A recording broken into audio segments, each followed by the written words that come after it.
He bought a deaf girl for $50 in a room full of men who believe she was worth less than the whiskey in their glasses. The Silver Spur Saloon smelled of sour mash and old pine boards, the kind of place where boots scraped louder than apologies and laughter carried no warmth. Elias Whitmore stood near the counter, hat low, shoulders squared but not tense, as if he were considering the price of a mule instead of a human life. Across from him, Harold Bennett swayed on unsteady feet, one hand resting too casually on his daughter's thin shoulder. "She don't hear a thing," the man muttered, pushing a wrinkled bill across the counter as proof of something no one had asked to see. The girl didn't react when her name was called. She didn't flinch when a chair scraped hard against the floor. She simply stood there in a faded blue dress, hands folded, eyes lowered, pale as winter sunlight. A few men chuckled. One shook his head. "What's a lonely rancher need with a deaf girl?" someone asked. Elias didn't answer. He reached into his coat and set the money down. The coins made a clean, deliberate sound against the wood. $50. Enough to buy a strong horse. Enough to fix a roof before the spring rains. Enough to change the direction of a life. Outside, the wind moved down Main Street in slow, dusty spirals, lifting grit against the hitching posts and rattling the loose window panes. Elias had lived alone 12 years on a spread 10 miles west of town, where the prairie rolled open for miles, and the only voices came from cattle and wind. Folks called him cold, said he liked silence too much. They didn't know that silence had once been taken from him, that a house full of laughter had gone quiet in a single winter, and he had never learned how to fill that space again. He watched the girl as her father scooped up the money with hands that trembled more from habit than shame. She did not look at the bills. She did not look at Elias. But when her father muttered under his breath about her late mother being a burden to him even in memory, the smallest change crossed her face. Not a tear, not a gasp, just a tightening in her jaw. It was quick, almost invisible, but Elias saw it, and something in his chest shifted. Harold gave her a slight shove toward Elias, more careless than cruel, and turned back to the bar without a backward glance. The men returned to their drinks, already bored. A transaction completed. A problem removed. Elias stepped closer to the girl, close enough to see the faint freckles across her nose, the steady rise and fall of her breathing. "Clara," he said quietly, not testing, not accusing, just speaking her name as if it mattered. She did not respond. The room settled into its usual noise, glasses clinking, boots shifting, a piano key struck off tune. Elias picked up her small canvas bag from the floor and gestured toward the door. "Come on," he said, voice even, like he was inviting her to step out of the wind rather than into a new life. She hesitated half a second, only half. Then she followed him into the bright, open light of the street, where the prairie wind carried dust and possibility in equal measure. The ride out of town took them along a dirt road that stretched west like a pale ribbon under the afternoon sun, dust rising in soft clouds behind the wagon wheels. Elias drove without hurry, reins loose in his weathered hands, the steady rhythm of the horses filling the silence between them. Clara sat beside him on the wooden bench, her small canvas bag resting in her lap, fingers curled around its strap as if it might disappear if she let go. She did not look back at the town. Most people did, even when they claimed they would not return. She kept her eyes forward, fixed on the horizon where the land rolled open and wide. The prairie in late spring smelled of dry grass and distant rain, the wind carrying hints of sage and sun-warmed earth. Elias studied her from the corner of his eye, not staring, just noticing. When the wagon hit a shallow rut and the axle gave a low groan, her shoulders tightened a fraction of an inch before settling again. When one of the horses snorted sharply, she blinked but did not turn her head. He had known men who truly could not hear, men who lived in a world cut clean of sound. Their stillness was different. It was heavier. Clara's stillness felt like waiting. 10 miles out, the ranch came into view, a modest spread of weathered fencing and a two-room house set against a low rise of land. The barn stood to the left, its red paint long faded to something closer to rust, and beyond it, open pasture stretched for acres, dotted with cattle that moved like slow, dark shadows. Elias brought the wagon to a stop in front of the house. The wind shifted, brushing across the porch boards and rattling the loose hinge on the screen door. Clara climbed down without being told. She moved carefully, but not uncertainly. He set her bag on the porch and opened the door, stepping aside to let her enter first. Inside, the house carried the faint scent of coffee grounds and cedar, clean but sparse, as if nothing unnecessary had been allowed to stay. A small table stood near the window. A cast-iron stove rested against the far wall. 2 chairs. No more. Elias placed his hat on the peg by the door and walked to the kitchen counter. He filled a tin kettle with water and set it on the stove. The metal clicked softly as it met heat. He turned his back to her on purpose. "There is a spare room down the hall," he said in an even tone, not raising his voice. "You can rest. Supper will be ready in an hour." He waited. The only reply was the quiet scrape of her shoes against the floorboards as she crossed the room. He reached for a tin cup and let it slip from his fingers. It struck the wooden floor with a sharp ring and rolled in a slow circle before coming to rest near her feet. For a heartbeat, she did not move. Then her hand twitched, just slightly, before she bent to pick it up. She placed the cup on the table without looking at him and continued down the hallway. Elias watched her disappear into the spare room, the door closing with a soft but definite click. He stood in the middle of his kitchen, listening to the wind move along the eaves, to the kettle beginning to whisper against the heat, and to the quiet inside his own chest that no longer felt quite as empty as it had that morning. Morning arrived with a pale wash of light spilling through the kitchen window, turning the dust in the air into drifting gold. Elias had been awake since before sunrise, as he always was, stepping out onto the porch with a tin mug of coffee while the cattle shifted in the pasture beyond the fence. The ranch breathed differently at dawn. Boards creaked as the air warmed. Wind moved low across the grass. Somewhere in the distance, a gate tapped gently against its post. Inside, the house remained still. Clara did not emerge until the sun had climbed high enough to cast sharp shadows across the yard. When she stepped into the kitchen, her hair was neatly braided, her faded dress smoothed as best as it could be. She did not look lost. She looked contained. Elias was at the table repairing a leather strap from one of the harnesses. He did not greet her with exaggerated gestures or raised voice. He simply nodded once toward the stove where a skillet rested. "There are biscuits and eggs," he said in a normal tone, eyes on his work. "Help yourself."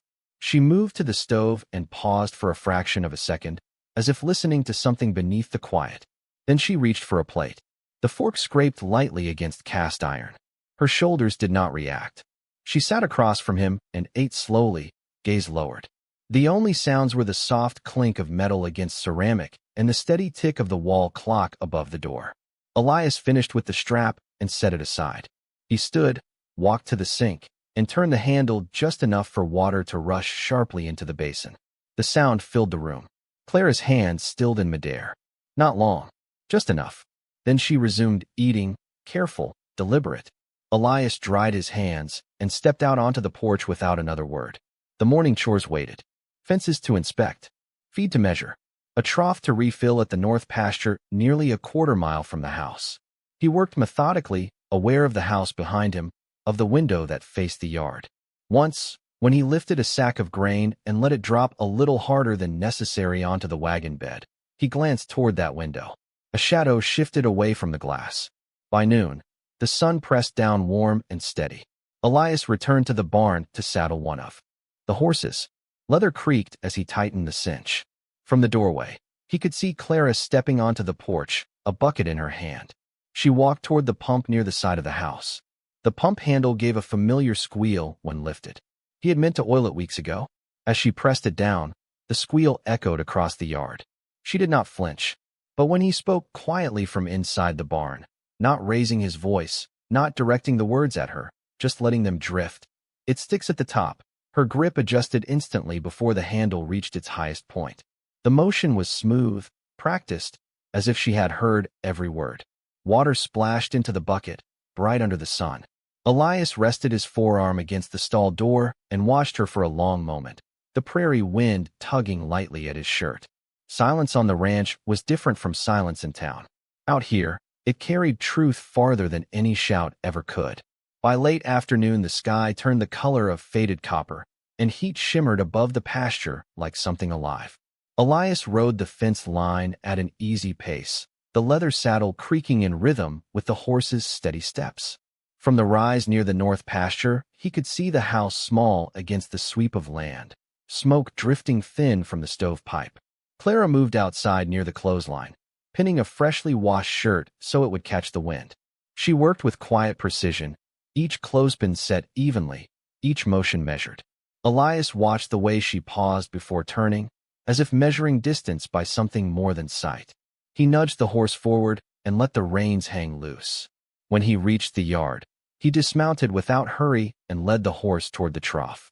The metal bucket near the pump slipped from his grip on purpose and struck the side of the well with a sharp clang before landing in the dirt. The sound rang clear in the open air. Clara did not turn her head, but one of the clothespins in her fingers snapped in half under sudden pressure. She did not look down at it. She simply placed the broken pieces in her apron pocket and continued hanging the last shirt. Elias filled the trough slowly, water splashing against metal. "Storm might come in tonight," he said in a calm, even voice, facing away from her. "Wind shifts east when it does." The prairie was still. No clouds gathered. Clara's hand tightened around the final clothespin before she released it. After a moment, she walked toward the house, passing within a few feet of him. Her steps were soft, but not uncertain. As she reached the porch, Elias added, just above a whisper, "You do not have to keep pretending here." The words were carried by nothing more than air. She did not stop. The screen door opened with its familiar creak and closed behind her. Inside, the house cooled as the sun dipped lower. Elias unsaddled the horse and brushed its flank, the bristles dragging across hide in slow strokes. He had learned patience from animals. They did not lie. They only reacted. When he stepped into the kitchen, Clara stood at the table slicing carrots with careful movements, the knife tapping against the wood in steady rhythm. He took off his hat and set it on the peg. "You can speak if you wish," he said, not looking at her. The knife paused mid-cut.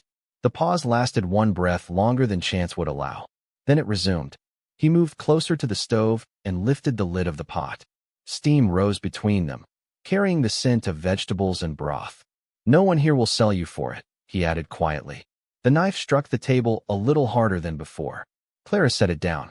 For a long moment, there was only the sound of simmering water. Then, almost too soft to measure, a single word slipped into the room, clear and unbroken. "I know." Elias did not turn around. He did not step closer. He simply closed the lid of the pot and let the silence settle differently this time. No longer hollow, no longer pretending. Night settled over the ranch with a slow, deliberate quiet, the kind that pressed gently against the windows and softened the edges of every thought. The oil lamp on the kitchen table cast a warm circle of light, leaving the corners of the room in shadow. Elias sat with his forearms resting on the table, fingers loosely intertwined, watching the flame bend each time the wind slipped through the cracks in the walls. Clara remained across from him, hands folded in her lap now, the dishes washed and stacked to dry. The single word she had spoken still lingered in the air between them, small but undeniable. He did not look at her right away. He let the silence breathe.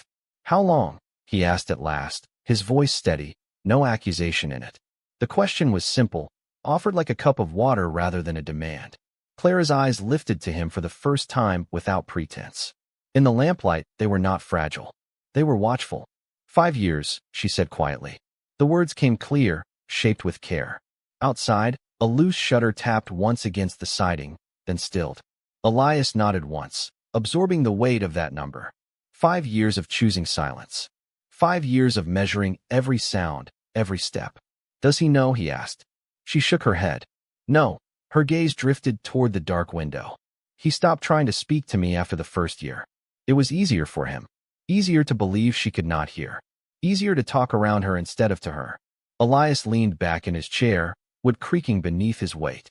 He studied the grain of the table, the small scar near the edge where a hot pan had once rested too long. "You will not have to pretend here," he said. Not loudly, not as a promise meant to impress, just as a fact. Clara's fingers tightened slightly in her lap. "If people know, they expect things," she replied. "Answers. Obedience. Smiles." The lamp flame flickered again, casting moving shadows across her face. "When they think you cannot hear, they forget you are there." Elias considered that. Out on the range, Cattle that appeared weak were often left alone, overlooked. Sometimes that was survival. Sometimes it was a slow kind of disappearance. He stood and walked to the small shelf near the doorway, where an old ledger book rested. He brought it back to the table and set it down in front of her. The cover was worn, edges softened by years of handling. "This ranch runs on numbers," he said. "Feed costs, head count, rainfall in inches." He opened the book and slid a pencil toward her. "If you are staying, you should know them." Clara hesitated, then reached for the pencil. The scrape of graphite against paper was steady and sure as she wrote her name. On the inside cover, letters formed with a practiced hand. Elias watched without comment. He did not smile. He did not praise. He simply nodded once more. Outside, the prairie stretched wide and dark under a sky scattered with stars, the wind moving low across the grass like a quiet witness. Inside that small circle of lamplight, a new agreement settled into place, not signed with money, not sealed with force, but written in a steady hand that no longer needed to hide. The next morning arrived with a thin veil of clouds stretched across the sky, muting the sun and turning the prairie a softer shade of gray. Elias stepped out before dawn, boots pressing into cool earth, still holding the night's chill. The cattle moved slowly along the fence line, their shapes blurred by low mist rising from the grass. Inside the house, a faint glow from the stove suggested Clara had risen before him. That alone was different. When he returned from checking the north pasture, he found her at the kitchen table with the ledger open, lips moving silently as she counted columns of figures. The pencil rested between her fingers with quiet confidence. She did not look up when he entered, but she spoke without hesitation. "You are short 3 sacks of feed if the herd keeps grazing the east field another week." Her voice was calm, steady, as though it had always belonged in that room. Elias set his gloves on the counter and studied her for a moment. "And how do you suggest we fix that?" he asked. She turned a page and tapped a number with the eraser end of the pencil. "Rotate them to the north pasture sooner. It has better growth near the creek. The grass there will hold another 10 days. He walked to the window and looked out toward the distant rise where the creek cut a thin, silver line through the land. She was right. He had noticed the difference himself, but had not said it aloud. "You have been watching," he said. "I have been listening," she replied, a faint trace of something close to humor touching her tone. The wind brushed against the house, carrying the scent of damp soil. For the first time, the silence between them did not feel like something fragile. It felt shared. Later that afternoon, Elias hitched the wagon to haul a stack of fence posts from the barn to the south boundary. He did not ask her to come, but she stepped onto the porch as he tightened the reins. "The post near the old cottonwood leans 2 inches to the west," she said. "It will not hold if the wind picks up." He paused, then nodded once. They rode out together, the wagon wheels rolling over uneven ground. At the cottonwood, he dismounted and examined the post. It leaned exactly as she had described. He pressed his shoulder against it, testing its strength. It shifted too easily. Clara handed him a length of wire without being told, her movements sure. When he finished securing the post, he stepped back and wiped his hands on his trousers. "You do not miss much," he said. She looked across the open land, where clouds drifted in slow procession. "When people think you cannot hear," she answered softly, "they talk freely. When they think you cannot speak, they stop expecting you to." Elias considered that as the wind rose slightly, brushing through tall grass and long, whispering waves. Out here, expectation could weigh more than any saddle. He climbed back onto the wagon seat and offered his hand to help her up. She accepted without hesitation. As they rode back toward the house, the ranch no longer felt like a place divided by silence and pretense. It felt like ground being measured honestly for the first time, each acre acknowledged, each sound allowed to exist without disguise. 3 days later the sky turned the color of hammered steel, clouds gathering low and heavy over the prairie. The wind shifted east just as Elias had said it would, pressing against the house in steady breaths that carried the scent of coming rain. Clara stood on the porch beside him, her arms folded lightly against the chill. In the distance, a thin line of dust marked the road that led back to town. At first it looked like nothing more than weather stirring the earth. Then the outline of a rider formed against the gray horizon. Elias did not speak right away. He watched the rhythm of the horse, the slight sway of the man in the saddle. He recognized that posture. Clara's gaze narrowed. She did not need him to say the name. The rider drew closer, boots hanging loose in the stirrups. Hat tipped back carelessly. Harold Bennett reined in his horse near the gate, looking smaller than he had in the saloon, but no less certain of himself. "Whitmore," he called out, voice carrying across the yard. "I came for what is mine." Elias stepped off the porch and walked to the fence, resting his forearms on the top rail. Clara remained where she was, still and upright. "You were paid," Elias replied evenly. The wind tugged at his shirt, but did not disturb his stance. Harold gave a short laugh that did not reach his eyes. $50 does not cover a lifetime, he said. You bought damaged goods under false understanding. Clara's jaw tightened, but she did not move. The words hung in the air like dust that refused to settle. Elias kept his voice level. There was no misunderstanding. Harold shifted in his saddle, glancing toward the house, then back at Elias. "She fooled you," he said. "You think she cannot hear. She hears every word." The wind rose slightly, rattling the loose hinge on the barn door. For a moment, silence stretched between the three of them. Then Clara stepped down from the porch and walked across the yard, boots pressing into the dirt with quiet certainty. She stopped beside Elias but did not look at him, her eyes fixed on her father. "I hear you," she said clearly, her voice steady despite the wind. Harold froze, the reins slack in his hands. The color drained from his face as understanding replaced accusation. Clara continued, not raising her voice, not trembling. "I heard every bargain, every complaint, every time you said I was worth less than a bottle." The prairie seemed to lean in, listening. Elias did not interrupt. He did not step forward or back. He simply remained where he was, a quiet line beside her. Harold opened his mouth, then closed it. The certainty that had carried him down the road faltered. "You lied," he muttered weakly. Clara shook her head once. "I survived." The word landed heavier than any shout. The wind swept across the pasture, bending the tall grass in one long motion. Elias reached into his coat and withdrew a folded paper, the bill of sale signed in ink and witnessed in town. He held it up without flourish. "You sold your claim," he said calmly. "There is nothing left here for you to collect." Harold stared at the paper, then at his daughter, as if seeing her for the first time without the shield of his own assumption. The sky darkened further, a low rumble of distant thunder rolling across the plains. After a long, strained pause, he tugged lightly on the reins and turned his horse back toward the road. No one chased him. No one raised a hand. Clara stood still until the rider became a blur against the horizon. Only then did she exhale, the sound soft but free, as the first drops of rain began to fall, washing dust from the yard and leaving the earth clean beneath their feet.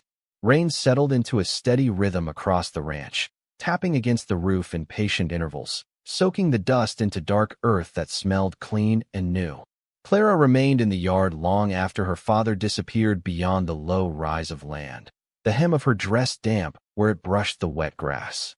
Elias stood beside her without reaching out, without offering words that would shrink what had just taken place. Thunder rolled far off, not threatening, just distant enough to remind them the sky was wider than any single moment. "You did not have to say anything," he said at last, his voice calm beneath the rain. Clara kept her eyes on the horizon. "I did," she answered. "For myself." The words carried no anger now, only something steadier, something rooted. They walked back toward the porch together, boots leaving dark impressions that filled slowly with water. Inside, the house felt warmer than before, the sound of rain wrapping it in a kind of shelter. Clara removed her damp shawl and hung it near the stove. Elias added a split log to the fire, sparks rising briefly before settling into a steady glow. For a while neither of them spoke. The rain did the talking, tapping against glass, sliding down in silver lines. Clara moved to the table and opened the ledger once more, though her eyes did not immediately settle on the numbers. "He will tell people in town," she said quietly, "that I deceived him." Elias pulled out the chair opposite her, and "Saturday let him," he replied. "Truth does not grow louder because someone argues with it." She studied his face, searching for any trace of doubt. There was none. Only the same steady patience he had carried since the day he placed money on a saloon counter. "Do you regret it?" she asked. "Bringing me here?" The fire shifted in the stove, a soft crackle filling the space between them. Elias leaned back slightly, considering the question as though it deserved careful measure. No, he said simply. This ranch needed another voice, even if it took time to hear it. Clara looked down at her hands, then back up. The tension that had once lived in her shoulders seemed lighter now, as if rain had washed it from her bones. Outside, the storm began to ease, the rhythm against the roof softening to a gentle drizzle. A shaft of late afternoon light broke through the thinning clouds, spilling pale gold across the pasture. Elias rose and stepped onto the porch. Clara followed, standing beside him as the last of the rain fell in scattered drops from the eaves. The land stretched before them, damp and shining, fences standing straight against the horizon. In the distance, cattle lifted their heads, calm beneath the clearing sky. Clara drew a slow breath, filling her lungs with air that no longer felt heavy. "I will not pretend again," she said, not loudly, but with certainty. Elias nodded once. "Good," he replied. The prairie answered with a low wind that carried no judgment, only space. And for the first time since she could remember, the silence around her was not something she hid inside. It was something she stood within freely, unafraid to let it end when she chose. 2 days after the storm, the road to town dried into hard ridges of clay, wagon tracks baked stiff beneath a wide blue sky. Elias hitched the team just after sunrise, the air still cool enough to carry the scent of wet grass. Clara climbed into the wagon seat beside him without being asked. This time she did not sit with folded silence. She held the ledger on her lap, a small list written neatly along the margin. Flour, lamp oil, 2 pounds of coffee, nails for the south fence. The horses moved at a steady pace, hooves striking earth in a rhythm that echoed cleanly across the open land. 10 miles was not far, but it was enough distance for thoughts to settle. As the outline of town rose from the prairie, Clara straightened her shoulders. Elias noticed, but he did not comment. The Silver Spur stood where it always had, porch boards warped, windows dulled by years of dust. A few men lingered outside the general store, their conversation lowering when the wagon rolled in. News traveled faster than rain in a place like that. Elias stepped down first, tying the reins loosely to the hitching post. Clara followed. She did not hover behind him. She walked at his side, boots striking the wooden sidewalk with a steady, even sound. Inside the store, the bell above the door gave a clear ring as they entered. Shelves lined the walls, stacked with dry goods and tins. Mr. Callahan looked up from behind the counter, his brows lifting slightly when he saw Clara meet his eyes directly. "Morning, Whitmore," he said cautiously. "Morning," Elias replied. He set a small sack of coins on the counter. Clara stepped forward and unfolded her list. "We will need 20 pounds of flour," she said, voice calm, carrying through the room without strain. "And fresh lamp oil if you have it." The men near the back shelf fell quiet. One shifted his weight, boots scraping softly. Mr. Callahan blinked once, then nodded. "Of course," he answered, reaching for a ledger of his own. Clara counted the change carefully as he measured out the flour, her fingers precise, her hearing unhidden. Outside, a wagon rattled past, iron rims striking stone. She did not flinch. She did not lower her gaze. When they stepped back onto the sidewalk, a low murmur followed them, curiosity tangled with something like reconsideration. Elias carried the heavier sack without effort, but he allowed her to hand him each item as they loaded the wagon, an equal exchange of movement. As he climbed into the driver's seat, Clara paused and looked down the street toward the saloon.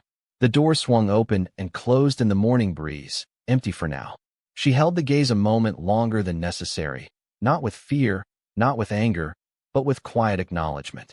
Then she turned away and settled beside Elias. The wagon rolled forward, wheels humming over sun-baked earth. Behind them, the town resumed its noise, but it sounded different now, less certain, as if the air itself had shifted. Out on the open road, the prairie stretched wide and indifferent, accepting only what was true. Clara sat upright, wind brushing loose strands of hair from her braid, her voice no longer hidden beneath assumption. Elias flicked the reins gently, and the horses carried them west, toward a ranch that no longer belonged to one quiet man alone, but to 2 people who understood the cost of being underestimated and the quiet strength of standing without disguise. The days that followed carried a different weight, not heavy, but settled, like soil after rain. Word from town reached the ranch without anyone needing to ride out and deliver it. A passing trader mentioned how Clara had spoken clear as a church bell inside the general store. A neighbor repairing his own fence paused longer than necessary at the property line, offering a nod that held more respect than curiosity. Elias did not comment on any of it. He measured feed in the barn and checked the cattle brands as he always had, but there was a quiet shift in how the world met his land. One afternoon, as the sun leaned west and painted the fields in long bands of gold, a small wagon appeared at the far gate. It was not Harold this time. It was Mrs. Callahan from the store, her gray bonnet tied neatly beneath her chin. She stepped down carefully, smoothing her skirt, and approached the porch where Clara was shelling beans into a tin bowl. "I hope I am not intruding," the woman said, voice gentle. Clara rose to her feet, wiping her hands on her apron. "You are not," she replied evenly. Mrs. Callahan hesitated, glancing toward Elias who stood near the barn door, then back at Clara. "I came to say I am sorry," she said. The words were simple, unadorned. We believed what we were told. The prairie wind moved softly through the grass, carrying no judgment. Clara studied the woman's face for a long moment. "Most people do," she answered. There was no bitterness in her tone, only recognition. Mrs. Callahan nodded, accepting the truth of that. She reached into her wagon and withdrew a small parcel wrapped in brown paper.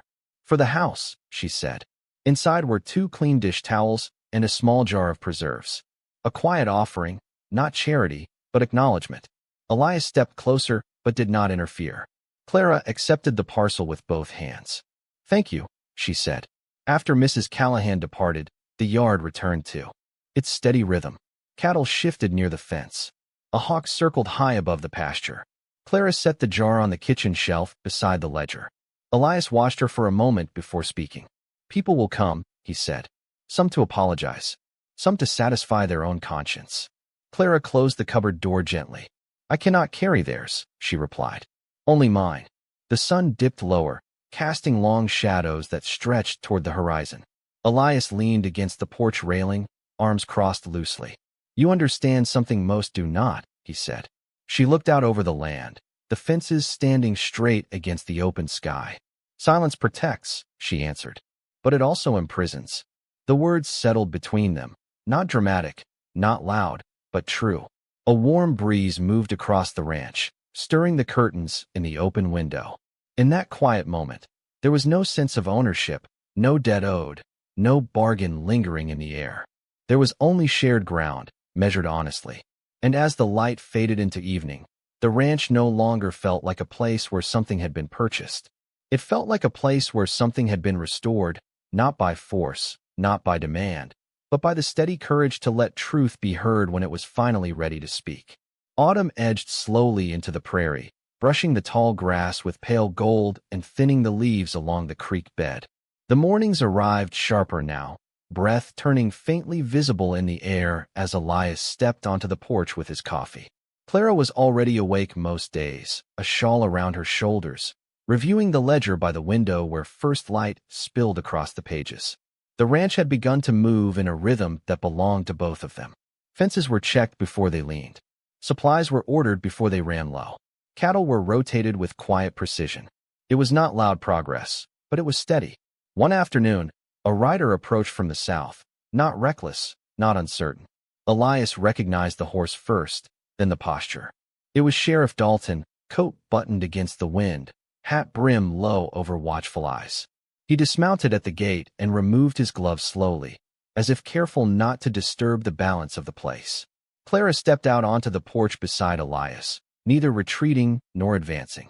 "Afternoon," the sheriff said evenly. "There has been talk in town." Elias nodded once. "There always is." The sheriff's gaze shifted to Clara, not skeptical, not pitying, simply assessing. "Your father has been telling a different version of events," he said. "Claims he was misled." The wind moved between them, cool and unhurried. Clara met the sheriff's eyes without lowering her own. "I was not misrepresented," she said clearly. "I chose silence. I chose when to end it." Sheriff Dalton studied her for a long moment, weighing tone more than words. "And you remain here by choice?" he asked. Elias did not answer for her. He did not step forward to claim anything. Clara's voice did not waver. Yes. The single word carried farther than a speech would have. The sheriff gave a slow nod. Then there is nothing more to settle, he replied. He turned slightly toward Elias. Paperwork in town is clean. Bill of sale witnessed. No complaint stands. Elias inclined his head once, gratitude restrained, measured. The sheriff pulled his gloves back on, pausing before mounting his horse. It is a rare thing, he added, glancing back at Clara, to see someone reclaim their own voice in a place that profits from quiet. With that, he rode off, the sound of hooves fading across open ground. The yard returned to stillness. Clara exhaled slowly, tension she had not named easing from her shoulders. Elias looked out across the pasture where cattle grazed undisturbed. You handled that yourself, he said. She nodded slightly. It needed to be mine. A flock of birds lifted from the far field, wings catching the slanting light. The season was turning. Change did not announce itself loudly out here. It settled in through small confirmations, through moments when no one stepped in to speak over another. Elias rested his hand on the porch rail, weathered wood beneath his palm. The ranch stood quiet but not empty, open but not exposed. And in that calm, beneath a wide and indifferent sky, there was no longer any question of ownership or deception. There was only chosen ground, and the steady dignity of two people who stood upon it without hiding. Winter announced itself without ceremony, a thin frost glazing the fence rails and turning the pasture silver beneath a pale morning sun. Breath rose in quiet clouds from the cattle as they clustered near the barn, hooves pressing into ground hardened. By the cold, Elias stepped from the house with a bucket of grain, boots crunching softly against frozen earth. Clara followed moments later, a wool coat wrapped close around her shoulders, her braid tucked neatly beneath the collar. The air carried that sharp stillness that only came when the world had nothing left to argue. Together they moved through chores without wasted motion, scattering feed, checking troughs where a skin of ice had formed overnight. Clara knelt beside one basin and tapped the surface lightly with the handle of a ladle. The ice cracked cleanly, floating aside in small, clear shards. She glanced up toward Elias. It will freeze thicker tonight, she said. We should bring the smaller calves closer to the barn. He nodded once. We will. Their words were practical, but beneath them lay something steadier, an ease that had taken root over months of measured trust. By afternoon, smoke drifted steady from the chimney, the house holding warmth against the tightening cold. Clara stood at the window with the ledger open, though her eyes were not on the numbers. In the distance, a lone figure walked along the road, not riding, not hurried. As the shape drew closer, she recognized the gate before the face. Harold approached without a hat this time, coat pulled tight, steps slower than pride once allowed. Elias saw him too. He did not reach for anything. He did not brace. He simply opened the door before the knock came. Harold stood on the porch, shoulders hunched against more than wind. His eyes flicked to Clara, then lowered. I came to settle something, he said quietly. The sharp edge that had once colored his voice was worn thin. Clara stepped forward until she stood level with Elias. She did not hide behind him. She did not lean away. There is nothing to settle, she replied evenly. Harold swallowed, the cold reddening his hands. I was wrong, he said, the words awkward but unforced. The prairie lay silent behind him, wide and indifferent. Elias watched without interruption. Clara held her father's gaze for a long moment. I know, she answered. No accusation. No invitation. Just acknowledgement. Harold nodded once, as if that was more than he deserved. He turned back toward the road without asking for entry, without demanding forgiveness. His steps were slow but steady as he walked away, smaller against the vast Winterfield. The door remained open a moment longer before Elias closed it gently. Inside, the fire cracked softly in the stove. Clara stood still, listening not for what had been said, but for what no longer needed to be. The house felt warmer than before, not because of the fire, but because nothing hidden lingered between its walls. Outside, frost melted where sunlight touched it, leaving the wood beneath clean and bare. And in that quiet winter light, dignity did not arrive with noise or triumph. It settled the way snow did, soft and certain, covering old tracks without denying they had once been there. Spring returned without asking permission, pushing green shoots through soil that had once been locked beneath frost. The creek ran fuller now, water moving clear and steady over smooth stones, carrying the sound of motion across the pasture. Elias stood at the fence line one early morning, sleeves rolled, watching a new calf find its footing beside its mother. The sun rose slow and honest, light spreading over acres that no longer felt burdened by what they had witnessed. Behind him, the screen door creaked open and Clara stepped onto the porch. No shawl this time, no guarded posture. She moved with the ease of someone who no longer measured every breath. The ledger had grown thicker over the winter, pages filled with neat figures and careful plans. The ranch had turned a modest profit. Fences stood straighter. The barn roof no longer sagged where rain once pooled. None of it had happened loudly. It had happened the way trust grows, unnoticed until it becomes structure. Clara walked down to the pasture fence and rested her arms on the top rail beside Elias. For a while, neither spoke. The calf stumbled once, then steadied, nudged gently forward. "It learns fast," she said quietly. "It was given room," Elias replied. The wind moved through the tall grass, not harsh, not insistent, just present. In the distance, a wagon traveled the road toward town, its wheels leaving faint tracks that would fade by next rain. Clara watched it without tension. The town would always talk.